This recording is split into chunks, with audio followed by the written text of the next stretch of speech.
দলীয় প্রতীক ইস্যুতে কথা বলতে নির্বাচন কমিশনে গেছে এনসিপির প্রতিনিধি দল। আমাদের সহকর্মী তানফির মৌসুম এ বিষয়ে খোঁজ খবর রাখছেন, তিনি অপেক্ষা করছেন আমাদের জন্য। তানফির, এনসিপির এই প্রতিনিধি দল ইসিতে কখন গেছে, এ বিষয়ে একটু বিস্তারিত আমাদের জানাবেন। বৃষ্টি, এনসিপির যে প্রতিনিধি দল তাদের আজকে 3:30টায় নির্বাচন কমিশনে আসার কথা ছিল এবং আমরা দেখি যে 3:30 না, তারপর কিছুটা সামান্য দেরি হয়। 3:38 ইসিতে সিইসির সাথে বৈঠক করতে এখানে আসে এনসিপির প্রতিনিধি দল এবং এই প্রতিনিধি দলটি 3 সদস্যের, যে প্রতিনিধি দলের নেতৃত্ব দিচ্ছেন নাসিরুদ্দিন পাটোয়ারি।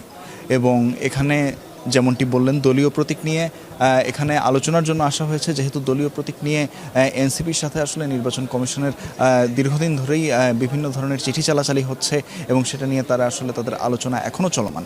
এবং এর আগে আমরা দেখেছি যে এই দলীয় প্রতীক শাপলা করা নিয়ে এনসিপি অনেকবারই নির্বাচন কমিশনের সাথে বসেছে, নির্বাচন কমিশনকে আহ্বান জানিয়েছে, আলোচনা করেছে এই বিষয়টিতে। তবে নির্বাচন কমিশন থেকে বরাবরই বলা হয়েছে যে দলীয় প্রতীক হিসেবে নির্বাচন কমিশনে যে তফসিল, সে তফসিলে কিন্তু আসলে এবং যে গ্যাজেটে সেখানে কিন্তু শাপলার কোনো প্রতীক নেই। অর্থাৎ নির্বাচনী প্রতীক হিসেবে শাপলা প্রতীকটি তালিকাতে না থাকায়, তালিকাভুক্ত না হয়, সেটি এনসিপিকে দেওয়া সম্ভব হচ্ছে না।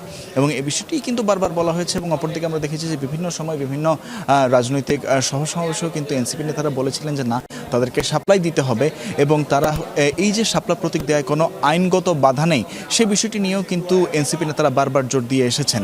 তবে আজকের এই আলোচনার পর বোঝা যাবে এই শাপলা প্রতীক নিয়ে সবশেষ এনসিপি এবং নির্বাচন কমিশন থেকে কি সিদ্ধান্ত আসে এবং তারপর তারা সাংবাদিকদেরকে ব্রিফিং করবেন বৈঠক শেষে এবং সেই ব্রিফিং এর পর আমরা জানাতে পারবো কি সিদ্ধান্ত। পর আপনার মাধ্যমে দর্শকদের জানাবো। ধন্যবাদ জানাচ্ছি তানফির আপনাকে।